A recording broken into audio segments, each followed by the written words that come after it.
হঠাৎ কইরা হাজর আসিয়া।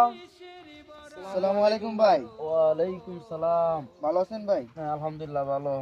ভাই ভাই কেটা কেটা ভাই আইলাম একটু মানে একটা কথা নিয়ে আর কি। বইলো। এখন আমাদের গ্রামের মসজিদটা আপনার উত্তরে গেটটা আছে না, এই উত্তরে গেটটা ভাই দিলে আমার ভালো হইতো।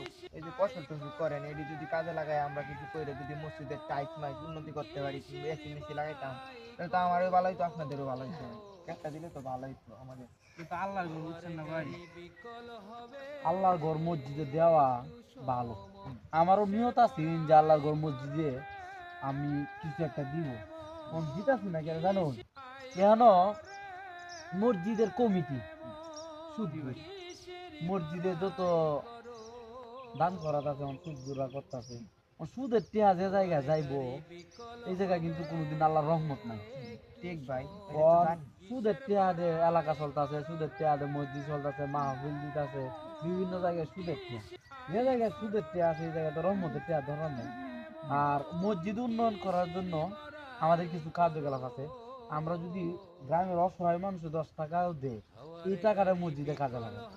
আর একজন যে ও এত টাকা ধরলেন 20,000 টাকা 30,000 টাকা ধরে মসজিদে টাইজ করলেন, এসি লাগাইলেন, এগুলো কিন্তু আল্লাহর রহমত না। আল্লাহ কিন্তু বলে না এই যে তোমরা মসজিদে টাইজ করো, এসি লাগাও, স্বর্ণ দিয়ে ভরো।